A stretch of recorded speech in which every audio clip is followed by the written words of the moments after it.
Warning, the views and beliefs in the following program does not reflect the views of Boom Broadcasting. We give full creative control to our creators and do not believe in cancel culture. Viewer discretion is advised.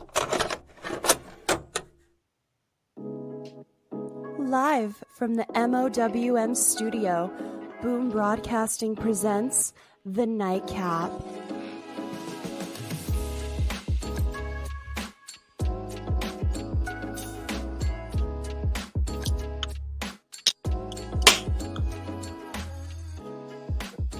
And your host of The Nightcap, mouthing off with Mike.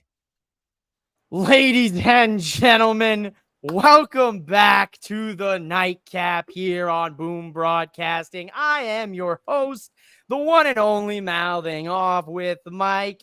And of course, tonight, you're going to see some familiar faces to The Nightcap. They are my Boom Broadcasting brothers. I've got the host of one of the hottest shows on Boom Broadcasting. I've got the host of Quick Hits, Shannon Smith, and I've got the host of not only one, but two shows on Boom Broadcasting. He's covering movies and TV with It Stinks. He's covering wrestling with Wrestling of Destiny. I've got Shawn Lucas. My guys, how are we tonight? Good, mother off, Mike. great show tonight. Hey, I'm doing great. Talk. Doing great, man. Doing great. Looking forward to a good show. Thanks for having us again. Absolutely. Now, Shannon, I have to say, watching today's episode of Quick Hits, I was a little concerned that you were going to pull up here on the Nightcap looking like a piece of Swiss cheese, but I'm glad that you're in one piece. So thankfully for that, ladies and gentlemen. That's what you get when you mess with made men. I had no idea that you were affiliated. You didn't give me an inkling. You gave me nothing. You were covert about what you do, and then I found out the hard way. So, just to say I'm glad I wear the Kevlar, the bulletproof vest, you know what I'm saying? Mans might have taken one too many. There it is, ladies and gentlemen. The Nightcap is in full swing. Yes, indeed. I said it on Twitter, fellas, right before we went live. I needed a cigarette, I needed Tums, and I needed a nightcap tonight with my guys because, fellas, I'm out of breath. I'm sweating, and I'm a little concerned for the health and safety of the AEW wrestlers tonight because it was time for blood and guts. And guys, saw a lot of blood.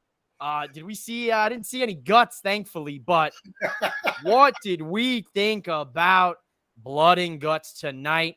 I'll let Shawn start us off, and Shannon, you get right into the ideas and concepts. So, Shawn, what's cooking? Well, AEW, they do it again. And sometimes AEW just upsets me and frustrates me. You give away matches that you can put on a premium live event for a better house, better ticket sale, better payoff for the boys and the girls in the back if you put it on one of your events. But that's AEW. They like to do these things in their shows. And for me, good show, the Blood and Guts match. When I think of War Games, I think we're going to hit on it a little harder, but I'll just say this. I think about War Games, Dusty Rhodes. When Dusty, the Road Warriors, Nikita Volkov, when all them rolled up in there to fight in War Games, they didn't have all the gaga that we got tonight. They didn't have the thumbtacks, no kendo sticks, no briefcase with 20 staple guns in it, no stop signs, no Okada, the Rainmaker Street. Rainmaker Drive. He got from down the street when he walked 2 blocks down the street to go get it. They didn't have that stuff. They got in the ring and they sell it like men. And I guess because, if Cornette was listening right now, he would say, preach, Shawn. I'm an old school guy. I like the old school War Games. WWE, not comparing AEW to WWE, but I think the WWE adopted the fact of what Dusty wanted in this match. And I'm not going to say it was a bad match, because it was a good match. It took me on a roller coaster ride. But when you start having the gas, the lighter, and all that stuff, I'm like, come on, guys. We're going a little too far left or right for me.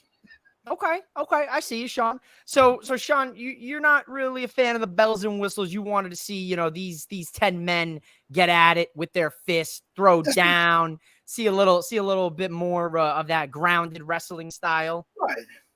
And Okay, I mean, all right.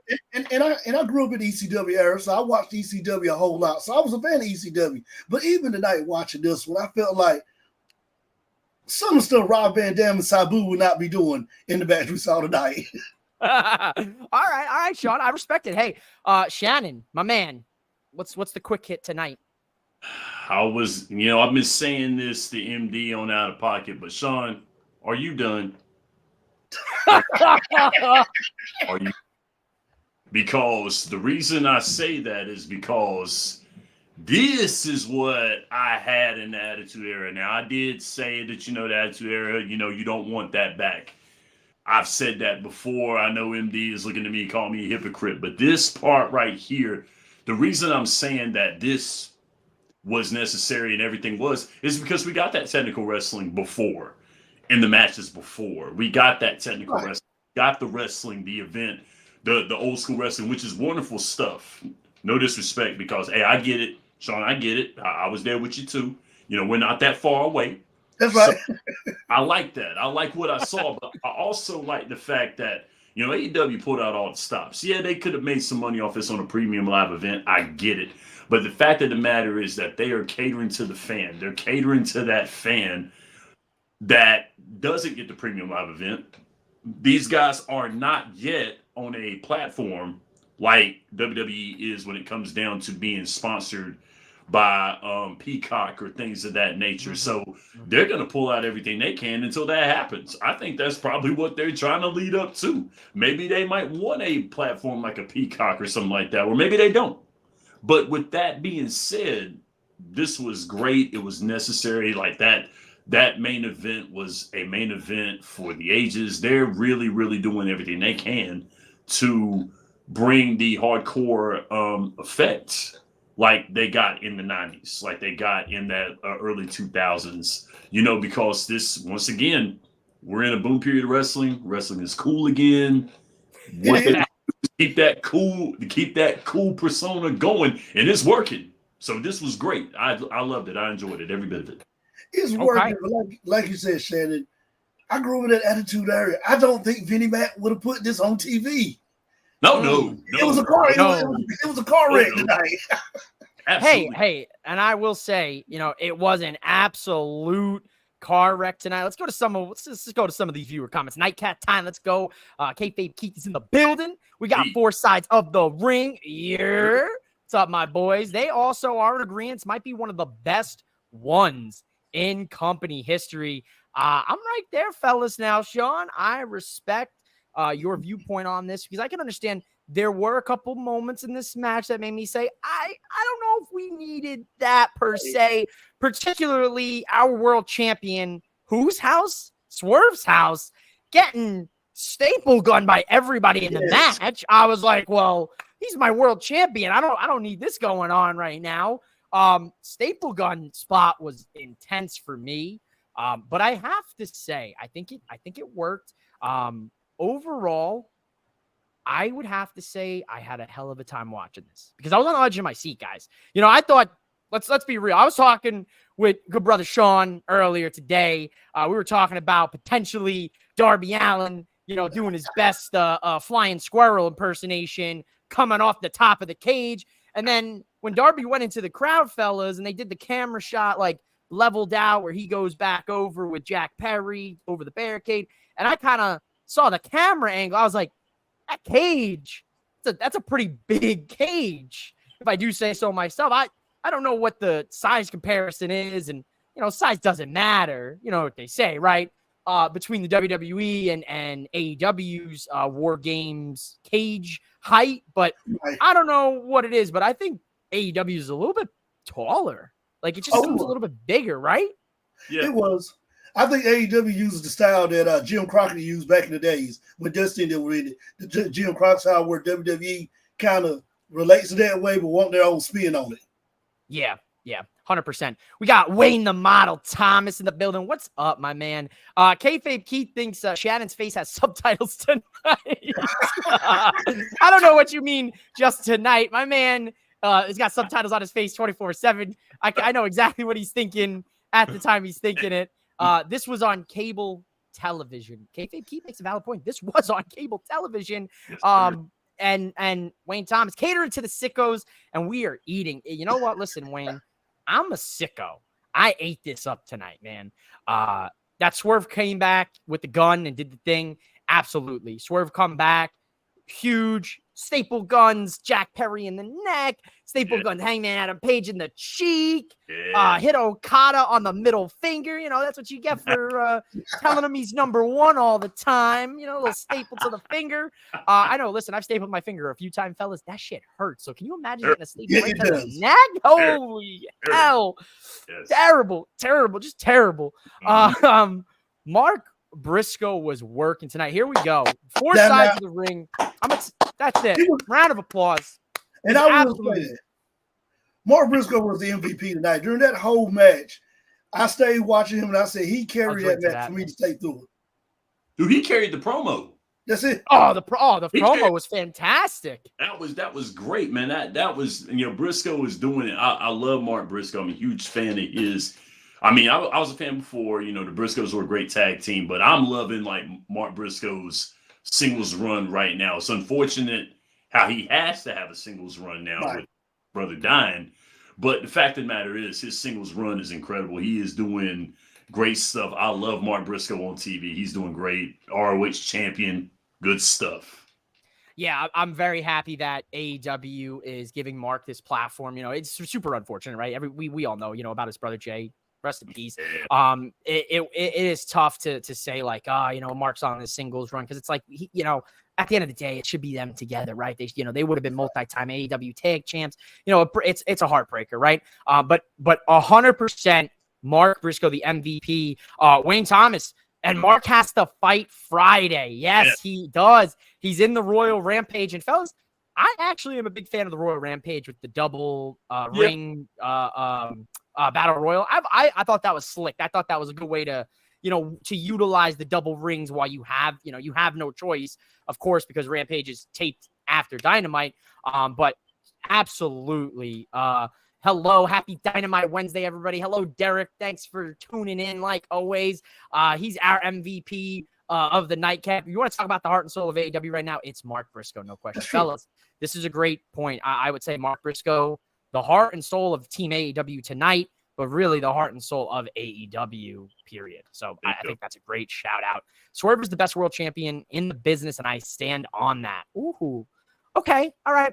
Wayne wants to start a little discourse here on the Nightcap. That's all right. I'm not unfamiliar with a little discourse. Shannon, agree or disagree with that statement? Is Swerve the best world champion in wrestling right now? I would have to say yes. The reason I agree with Wayne is because, you know, it depends on the matter of taste of champion that you want. You know, you look at the world champions that you've got right now. I will say that Mark Briscoe right now, I think, is probably maybe the next champion after Swerve right now. Because Swerve's a fighting champion. Swerve's fighting everything right now. The Adam Page rivalry that he's having, and Adam Page just went out there and just whooped that man to pieces from the beginning. When Adam Page didn't come out, I was like, he's waiting for Swerve.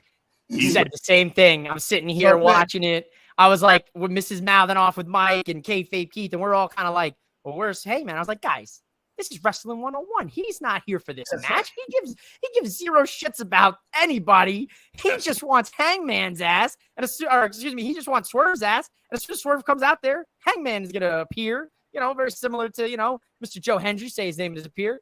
As soon as Swerve appears, Hangman's appearing on his ass. I was absolutely shocked when he hit him in the head with that belt, man. When he cracked him one, I was like, oh, baby, things just picked up. And then from that point right there, this match went the next level, right? You know, we talked about it. The Young Bucks quit because Jack Perry is going to be set on fire once again by Darby Allin. Now, he pulled out the baby flamethrower, you know, the little Zippo extendy boy. I wanted the flamethrower. Like, let's be real. Where was the flamethrower tonight? Because that right there, you pull up the flamethrower, you point that at me after pouring gasoline on me, I might have to change my pants. Oh, I yeah. might have to get a new. I might have to get a new address. So I was like, okay, a little anticlimactic here, but love that he kept the spirit alive with Eddie Kingston and the gas can when it comes to these matches. Hangman was definitely thinking Swerve on site, SOS. I love it. Swerve on site. I love it. Fellas, we're gonna come back to this match. So if you have any thoughts, hold them because we got to kick off AEW Dynamite with MJF, the people's scumbag, and it looks like the international championship is no more. MJF has unveiled not only a new championship, but a new American flag where he has replaced the stars of the flag, which I was like, okay, buddy, that ego is through the roof, but he is in fact a scumbag. And he has replaced the international championship with what I would say here is, to be honest, a pretty damn good looking belt. And it is now the American championship. Fellas, thoughts? What do we think about this? MJF, man, I mean, yes, if you would ask me yesterday, I had already started putting a tweet out, but I didn't hit send yesterday, last evening. And I was going to say, if he's not ranked the number one wrestler of the year by the end of this year, somebody robbed. That was Joe Hendry. And I was going to say about Joe. But then I turn on AEW and MJF comes out, does this, cuts an MJF promo, gets everybody to hate him. Even when you hate him, you still would cheer for him. Yeah. Man, this guy he's the giver, just keeps giving, man. I mean, right now with me, those two, and I mean, I'm not looking at ring work right now. I'm just looking at who's having the best creative, getting the fans either behind him as a heel or either as a face. Those are my top two, but MJF just doesn't give, man. Agreed. Shannon, what are your thoughts on the title here? Do you like the design, or are you kind of like, why would we replace a title that more than likely will be a temporary design? This is a good idea because, I mean, this is bringing out the heel aspect of MJF. He changed the title that he won from another guy, and I think it's the great move. You know, maybe the design is not so great to some, but I think it fits it because, you know, the way that MJF is. But one thing that I noticed about this rivalry that he's having with Will Ospreay, isn't MJF bringing out the best Will Ospreay? Right. Yes. Good point.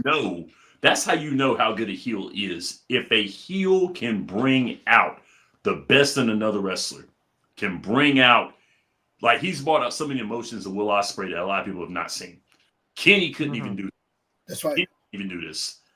The fact that MJF is doing this is why Shawn is saying that MJF is Wrestler of the Year, because he's bringing out Will Ospreay. He's making Will Ospreay better.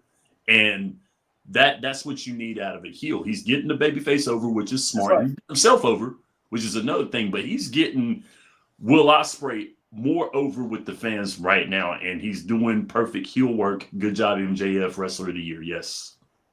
I like it. I think MJF's definitely in the conversation for Wrestler of the Year. I will say this does remind me of a similar thing. Now, I'm not sure. Let's see here. We got the four sides of the ring. The belt is nice, and it's a beautiful jab at Ospreay. And I'm glad that they said it like this, because for me, this reminds me of when Will Ospreay won the IWGP US title, and he turned it to the UK title. Yep. So it's a little ode there. I don't know if that was a little detail that they sprinkled in there, or they were like, oh, that's a good idea. Let's do it again. But nevertheless, I do like that little shout. Four sides of the ring. Good point, Shannon. That's why we can't get MJF versus Strickland yet. No. Oh, valid. Wayne, right there. MJF is going in all on the heel work. He loves it. He gets heat from haters, and he's using it excellently. Yeah, man. MJF. People want to say a lot of things about MJF, but you gotta give the guy credit where credit is due. Whether he's a babyface, whether he's a scumbag heel, he gets a reaction.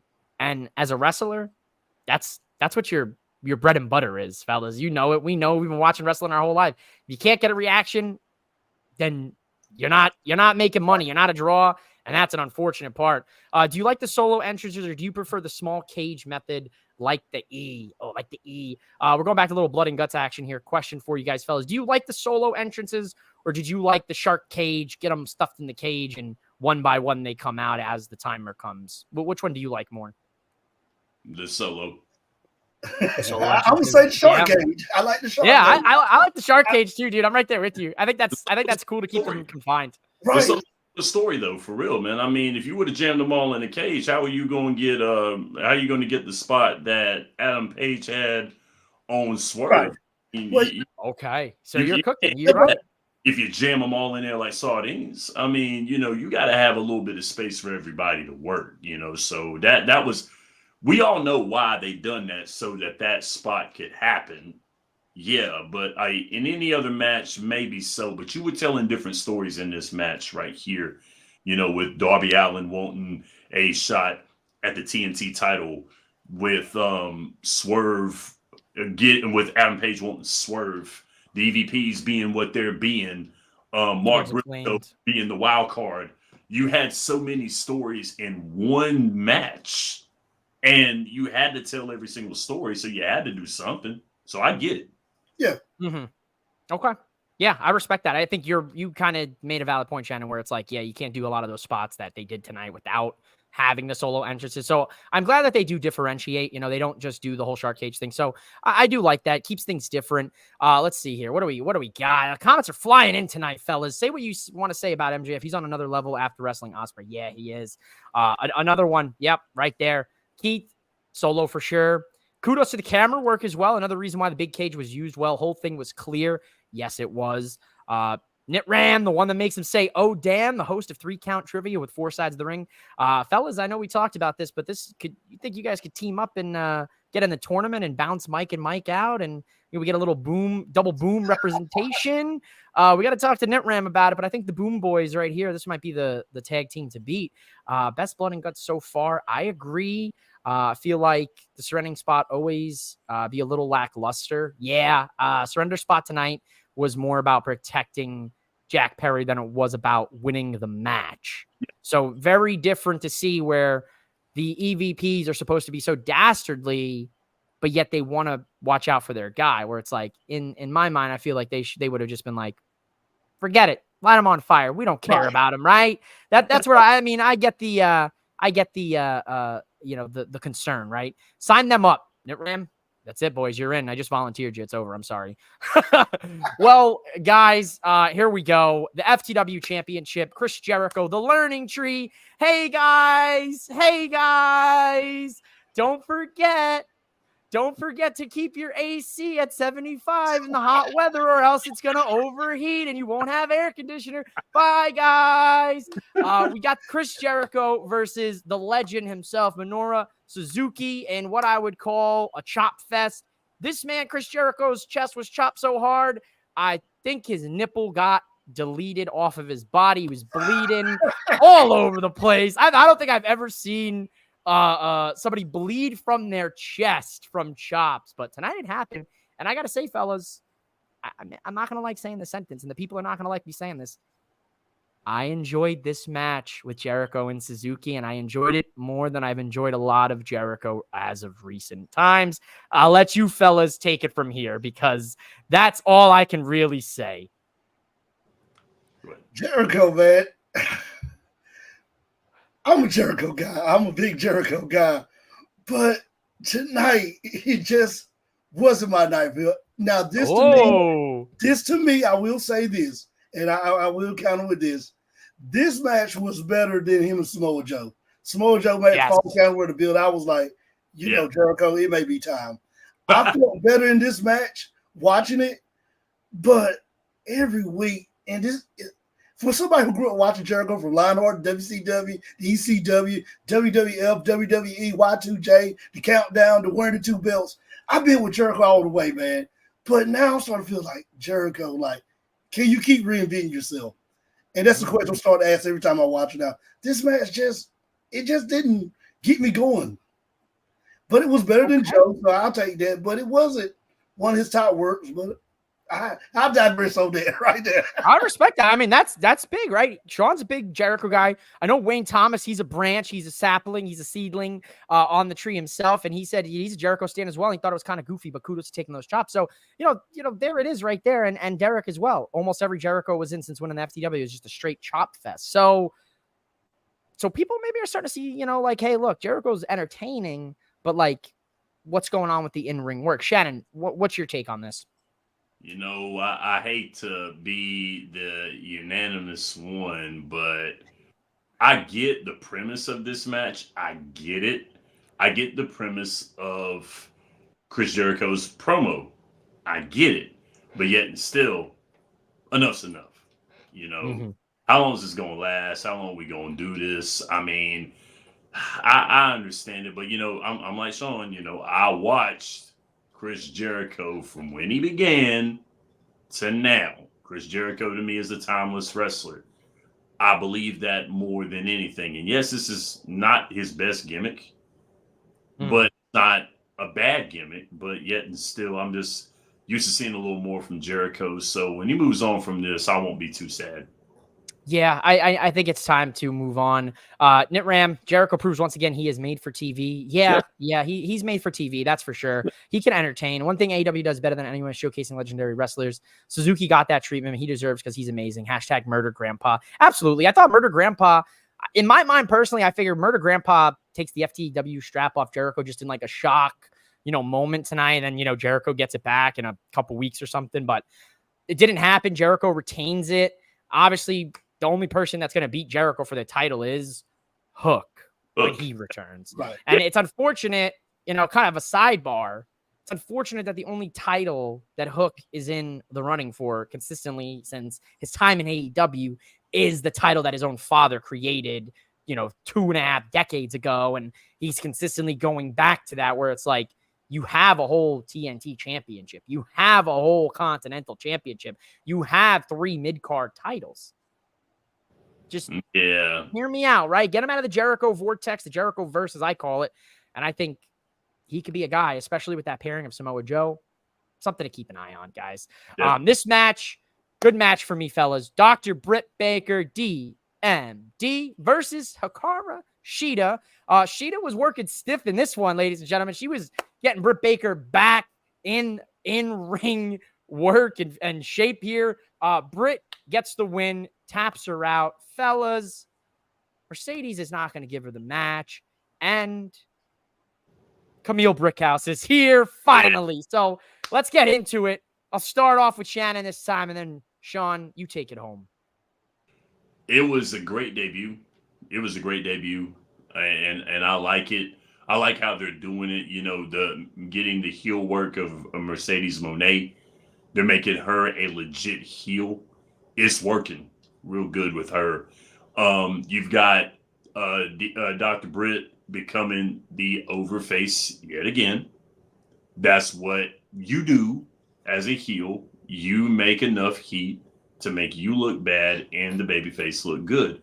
That's what they're going to do. But adding Camille into the mix now, that's going to be fun. That to me was the fun part of this match. Adding Camille into this, I was like, uh-oh, here we go, everybody, fireworks. Yes, sir. Shawn, let's hear it. That match right there woke me back up after the Jericho match. I said, now we're cooking. Ladies and gentlemen, there's a pro wrestling show back on TV right now. And I truly enjoyed that match. Britt Baker, big fan of hers. Mercedes Moné, she does her best work as a heel. I know people are not liking her right now. This run to AEW, give it time. She's going to get under your skin even more as a heel. And sooner or later, you're going to hate her so much that, Britt Baker's going to be on that level where, and I'm going to compare with Rhea right now, where Rhea is at that threshold. And once we have that SummerSlam match, going to kick over that threshold. That's where Britt's heading to right now. And Britt's going to be the face of AEW Women's again for that side of it. Okay, not Thomas Tony. But they're getting Britt ready for that big run, and Mercedes Moné for that big match. And Camille, that torture rack, that's Luger style right there. That torture rack was brutal, Wayne Thomas said, so he's in agreement with you on that one. DMD did not lose a step at all. There was a really nice bit in that match of some really nice chain technical wrestling that I kind of popped for. I was like, ooh, nice, just fluid movement between the two women, which I'm a big fan of that. I'm a nerd for that kind of stuff, fellas. Absolutely love when we get good technical wrestling sequences. That's why I'm a big Zack Sabre Jr. guy, Bryan Danielson, right? I love me some technicians in the ring. Monet and Camille equals female versions of HBK and Diesel. Nitram, get out of my head. Get out of my head. Get out of my head. She made the point for me. I'm kind of upset because I was just about to say it to you guys. I was going to be like, you know what I'm getting here, guys, right? You know what I'm saying? I'm getting a little HBK and Diesel and Nitram. He's, hey, listen, great minds think alike, fellas. You know what I'm saying? That's why Nitram, he's the one that makes him say, oh, damn. He got me saying, oh, damn, on the Nightcap. And he's not even hosting the damn show, but he's hosting 3 Count Trivia. So get your signups at 4 Sides of the Ring.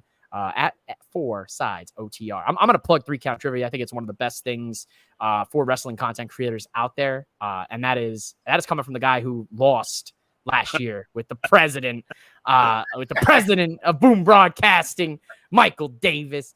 But fellas, you said a name, Shawn.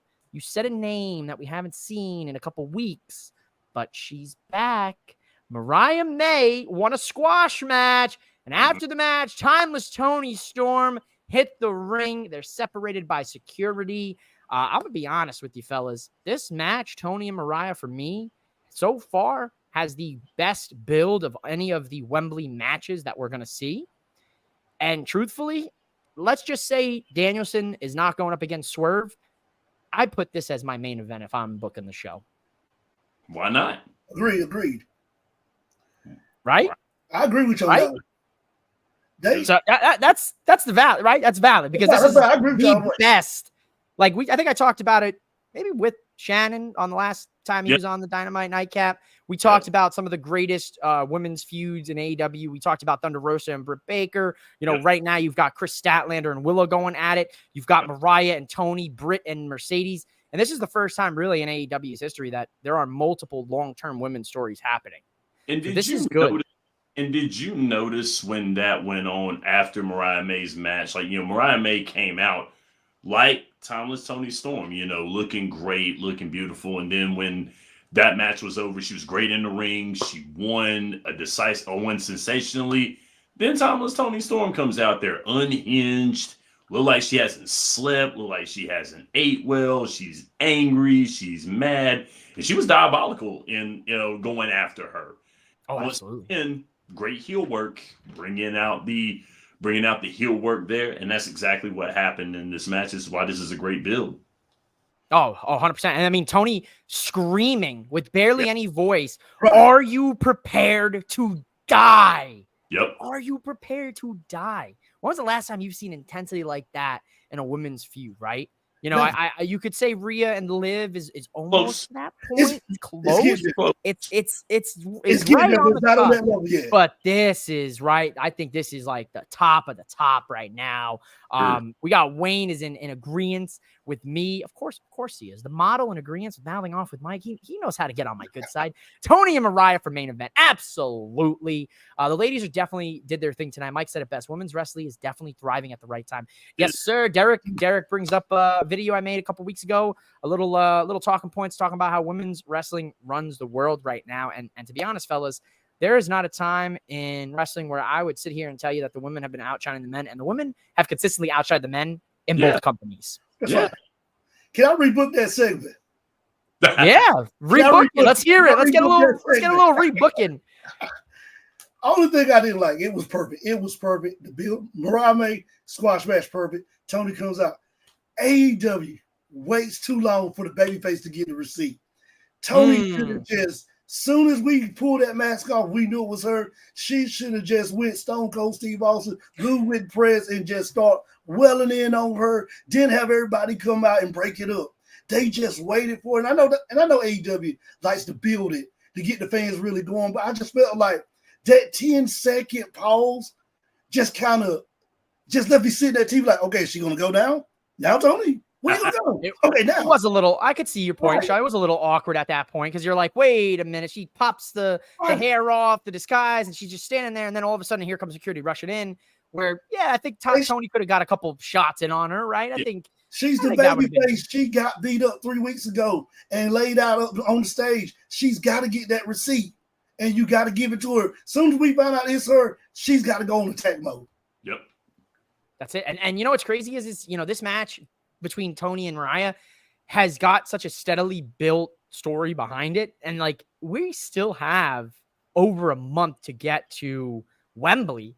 Right. So it's like they're really slow burning this, it seems, right? Like they don't want them to touch, maybe till like next week, the week after, Right. because they have that time, to really play around with things. So I think this story progresses even further in the next couple of weeks. I think this is going to get downright nasty between these two. And it already started with Mariah, bashing her brains in 2 weeks ago. We've covered everything really notable here on AEW. We started the show with Blood and Guts, fellas. But any last thoughts about Blood and Guts? Anything that, maybe we didn't pop off on the beginning of the show here that you want to, get out off your chest, and let the people know? The Willow Nightingale segment, I feel like we were bringing her in tonight to introduce her as a new champ with the title she just won. I forgot the federation won in. I know it was CM, so CML. CMLL, yeah. That's what I thought. I feel like that segment, it was booked right, but if you're introducing her as a new champ, you got to give her a chance to say, hey, I'm going to defend the title. I'm going to be a workings champ. Then run into the segment. I felt like, once again, AEW just ran right into it. Give the babyface a chance to set the stage for that. So then when the heel comes in and beat her up, we can say, oh, man, we really feel sorry for her. We wanted to get our hands on that girl and really open up a can on her. So that was the only thing I didn't like. If I was sitting back there, I would have just kind of said, hold on. Let her introduce herself. Let her introduce the company she's now the champion, and then go. Yeah, valid point, man. Because Willow and Chris, I think that deserves a spot on the main card for All In. Right. Absolutely. That feud should not have a payoff on a Dynamite or a Collision or a Rampage. God forbid. That better not be on a Rampage, because then I'm going full Twitter finger, keyboard warrior at Tony Khan. How dare you? No, I don't want to see that feud blown off on a Rampage, a Dynamite or a Collision. I think that is a main card rivalry, and it's been going on right for some time. So, Shawn, I like that take. Shannon, thoughts? How about the Acclaimed? Oh, okay. The Acclaimed, and Mike, you and I were talking the last time we were on the Nightcap. Do the Acclaimed belong in a match like this? I really think they showed that they could. They have the tag team with the Elite, and then they have them as the tag team for Team AEW, the primary tag team. So they showed that they can actually perform in a match like this.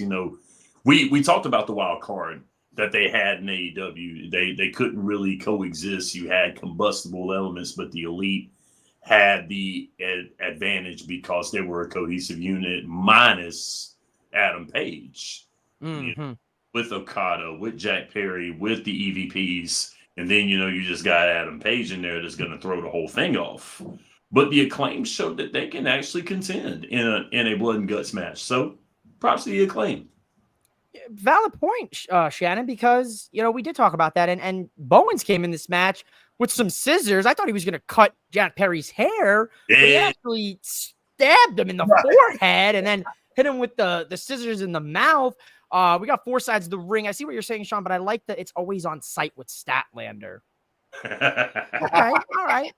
This on-site Statlander. We got on-site Swerve with Hangman. I do appreciate that there's a lot of beefs going on. I think Daddy Ass said it best last week. Got them serious. They're more than a funny group. Good to see. Yes, Wayne. Yes. For the longest time, they're comedy relief. Max Caster spitting his raps, and they're entertaining for the most part. But they got to a point for me personally. It is opinion. This is my opinion. But it got to the point where I was like, okay, they're just the scissor guys at this point. Right.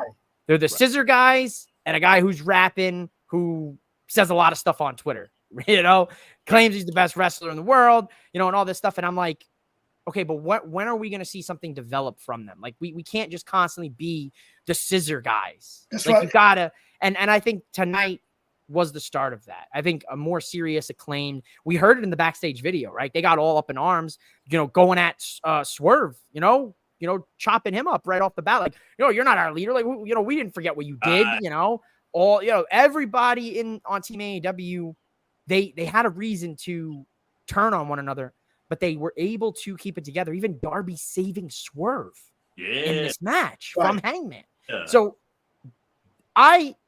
going into this, fellas, I said, I don't have the hype level I did in the past. And every time I open my big mouth, AEW comes in and just knocks it out of the park, and I got to eat my words. So here I am on the Nightcap, live on Twitter, YouTube Boom Broadcasting, Facebook Boom Broadcasting, and I'm eating my words again. This was the best Blood and Guts match, and it had the most amount of stories, and they did it successfully where the plot device worked. Hangman and Swerve is coming again. Mm-hmm. Hangman and Okada is coming at some point. We got that tease tonight. We did. The Acclaimed and the Young Bucks will probably go at it for the tag titles, fellas, I think, in Wembley. I think it's safe to say. Yeah. And Darby Allin got his TNT title match against Jack Perry.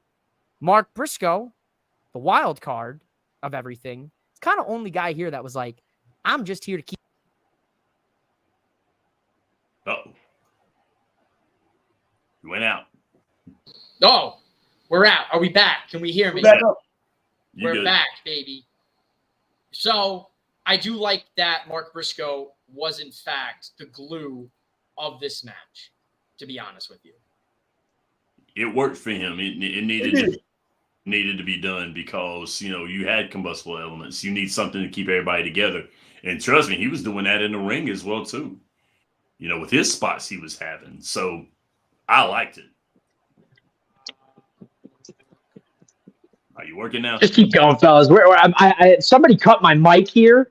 Mike got the mic cut, so just we're gonna go ahead and chalk that one up to technical difficulties here. We got a Mike. Sometimes that humble pie is not always humble. Yeah, Derek, you kind of got me there, man. Kind of got me there, man. Now. All right, we're back. Can you hear me? Can you hear me now? You good? Commercial. It's a Verizon commercial up in here. We've reached the end of the show. We've got any final thoughts here for the viewers? Go ahead, plug your stuff. Tell the people what's coming down the pipeline for you. Stage is yours. Go ahead, Shawn. All right, everybody, tune in tomorrow morning at 10 a.m. We'll be dropping another Instinct TV movie review. We'll be talking about Big Brother, a lot of things going on in the house. Week 2. Some people already, they're doing some heel work over there in the house. Some people getting a little agitated. So somebody cut a promo on the live feed. So we'll be talking about that. Also on Saturday, 10 a.m., tune in to WOD. We'll be recapping everything that kind of happened throughout the week in wrestling and just rebooking and just seeing which way things should have went if I was sitting in the driver's seat with my favorite green notebook writing down some notes. Hey, you got some Big Brother fans here tonight, Shawn. So there you go. Kayfabe Keith loves some Big Brother. I never could get into Big Brother. I'm gonna have to check it out, huh? Good season this season. Cass is already bigger with each other. Oh, I love it. So, ladies and gentlemen, Boom Broadcasting, 10 a.m. Saturday, 10 a.m. tomorrow. You got double Shawn. Shannon, tell the people what you got cooking here. Episode 3 of Quick Hits dropped this morning at 9 a.m. I had a good time doing that episode. One of us here, and I'm not going to say who, gets a little bit of revenge from my ribbing. So make sure that you watch that episode right now. It's on demand on the Boom Broadcast Network. I'm working on episode 4 as we speak.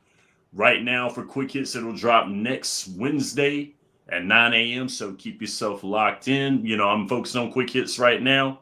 So it's going to be a good show. Looking forward to doing it. Going to change it around a little bit for episode 4, but nothing too different. So you want some comic relief and the update for the sports of the week. I'm Shannon Smith, and this is Quick Hits. There you have it, ladies and gentlemen. Well, I'm mouthing off with Mike. Thankfully, I didn't put Shannon to sleep.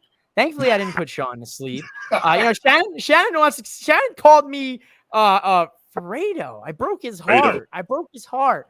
And as the resident Italian of Boom Broadcasting, to be compared to Fredo, that traitor, that son, that you compare me to a traitor? I had to do it. Beat me in views this week. You beat me in views. I can't let that go unpunished. I let Indy have it.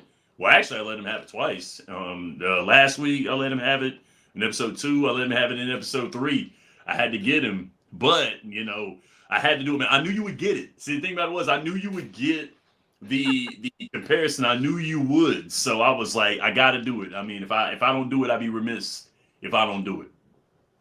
I respect it. I respect it, fellas. Listen, we are out of time. The president's in my ear. He told me wrap it up. So, all right. I guess I'm wrapping it up. This has been the Nightcast on Boom Broadcasting. That's Shawn Lucas, host of Wrestling of Destiny, and It Stings. That's Shannon Smith, host of Quick Hits. I'm Mike with Mouthing Off with Mike. Ladies and gentlemen, that's all, folks. Bye, guys. Bye. We'll see you next time. Bye.